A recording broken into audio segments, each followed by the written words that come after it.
ہماری دنیا میں آج سے لاکھوں سال پہلے ایسے خوفناک جانور رہا کرتے تھے جنہوں نے ہماری دنیا پر سالوں تک راج کیا تھا۔ کئی جانور تو اتنے خطرناک تھے کہ اگر وہ آج ہماری دنیا میں موجود ہوتے تو شاید ہمارا نام و نشان ہی اس دنیا سے مٹا دیتے۔ کئی تو سمندروں کی گہرائیوں میں اور کئی تو زمینوں پر راج کیا کرتے تھے۔ آج کے زمانے میں سب سے بڑا زمینی جانور افریقن ایلیفینٹ ہے۔ اس کا وزن 2000 پاؤنڈ تک ہے اور اس کی ہائٹ آلموسٹ 13 فیٹ تک ہے۔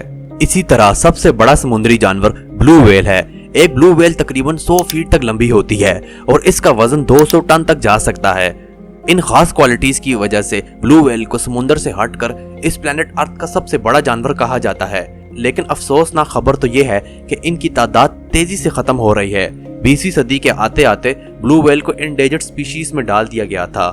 ان کے اس دنیا سے ختم ہو جانے کی سب سے بڑی وجہ کلائمیٹ چینج، پولوشن اور خاص طور پر گہرے سمندروں میں خوراک کی کمی بتائی جاتی ہے۔ آج اس ویڈیو میں ہم ایسے جانوروں کے بارے میں بات کریں گے جو اس دنیا سے مکمل طور پر ختم ہو چکے ہیں۔ سائنسدانوں کو ان کے فوسلز پوری دنیا سے ملے ہیں جو آج سے لاکھوں سے ہزاروں سال پہلے ہماری دنیا میں رہا کرتے تھے۔ ویڈیو بہت انٹرسٹنگ ہونے والی ہے، اسی وجہ سے ویڈیو کو پورا دیکھنا، لائک کر دینا اور شیئر بھی کر دینا۔ چلیے جانتے ہیں۔ پہلے نمبر پہ آتی ہے ہیلیکوپریون۔ یہ ایک ایسی مچھلی کی قسم تھی جو پرمین پیریڈ میں رہا کرتی تھی۔ 300 سے 250 ملین سال کے زمانے کو پرمین پیریڈ کہا جاتا تھا۔ اس مچھلی کے فوسل سب سے پہلی دفعہ رشیا میں ڈسکور کیے گئے تھے۔ اس مچھلی کے فوسل سے معلوم ہوا کہ اس کی لمبائی 13 فیٹ تھی، جو اس کو دی گریٹ وائٹ شارک سے بھی 2 گنا بڑا بناتی تھی۔ اس مچھلی کی خاص بات یہ تھی کہ اس کے منہ کے اندر ایک ایسا سرکولر بلیڈ لگا ہوا تھا جو اس کو دوسرے جانوروں کا شکار کرنے میں آسانی دیتا تھا، جیسے کہ آکٹوپس اور سکویڈز وغیرہ کا۔ لیکن حیرانی کی بات تو یہ تھی کہ اس طرح کا سرکولر بلیڈ آج تک کسی اور شارکس میں نہیں پایا گیا۔ ڈائناسورز کی بات کریں تو آج سے 100 ملین سال پہلے کے زمانے میں ایسے خونخوار اور خطرناک ڈائناسور رہا کرتے تھے جن کے فوسلز ہمیں پوری دنیا سے ملے ہیں۔ 100 ملین سے 60 ملین تک کے زمانے کو کریٹیشیس پیریڈ کہا جاتا تھا۔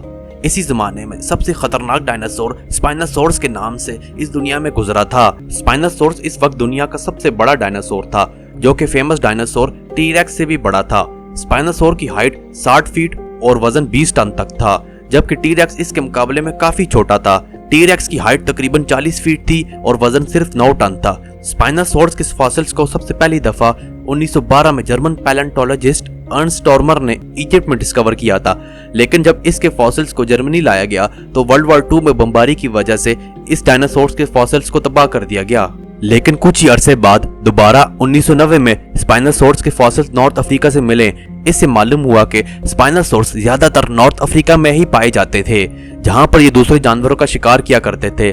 اسپائنوسورس کے اس دنیا سے ایکسٹینٹ ہو جانے کی سب سے بڑی وجہ وہی ہے جس نے ان تمام ڈائناسورس کو اس دنیا سے ختم کر دیا، یعنی کہ ایک خطرناک میٹیورائٹ جو آج سے 65 ملین سال پہلے ہماری دھرتی پر گرا تھا۔ اس بڑے میٹیورائٹ کی تباہی کی وجہ سے جو ڈائناسور بچ گئے وہ دوسرے جانوروں کا شکار نہ مل پانے کی وجہ سے ختم ہو گئے۔ آج کے زمانے میں سب سے بڑا سانپ گرین اینڈاکونڈا ہے، جبکہ آج سے 50 ملین سال پہلے ٹائٹانوبوا دنیا کا سب سے بڑا سانپ تھا۔ ٹائٹانوبوا تقریباً 15 میٹر لمبا اور 2500 پاؤنڈ تک وزنی تھا۔ ٹائٹانوبوا کے فاسلز ہمیں کولمبیا سے ملے ہیں، جس سے معلوم ہوا کہ یہ سانپ زیادہ تر ساؤتھ امریکہ میں پایا جاتا تھا۔ ٹائٹانوبوا اپنے وقت کا ٹاپ کا پریڈیٹر تھا، جو اپنے ماحول کے ارد گرد کے جانور جیسے مچھلیاں، ٹرٹلز اور حتیٰ کہ کروکوڈائلز کا بھی شکار آرام سے کر لیتا تھا۔ نارتھ امریکہ کے شیلو واٹر میں پائی جانے والی مچھلی ڈنکلیوسٹیس آج سے 350 ملین سال پہلے ڈیوونین پیریڈ میں رہا کرتی تھی۔ ڈنکلیوسٹیس کی ایک اور خاص بات یہ تھی کہ اس کے دانت اسی کے باڈی آرمر کے ساتھ لگے ہوئے تھے، جو اسے دوسری مچھلیوں کا شکار کرنے میں آسانی دیتے تھے۔ ڈنکلیوسٹیس کے فاسلز پہلی مرتبہ امریکن اسٹیٹ اوہایو میں ملے تھے۔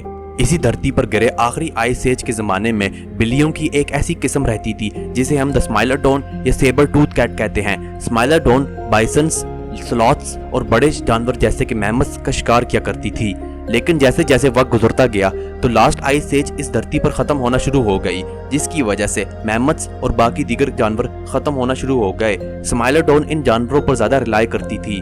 ان کے خاتمے کے بعد سمائلوڈون کی خوراک کا بڑا حصہ ختم ہونا شروع ہو گیا، جس کی وجہ سے سمائلوڈون ہمیشہ کے لیے ایکسٹینٹ ہو گئی۔ امید ہے کہ آپ کو ویڈیو اچھی لگی ہوگی۔ چینل کو سبسکرائب کیجئے، لائک کیجئے، شیئر کیجئے۔ میں ملتا ہوں آپ سے اگلی ویڈیو میں۔ شکریہ۔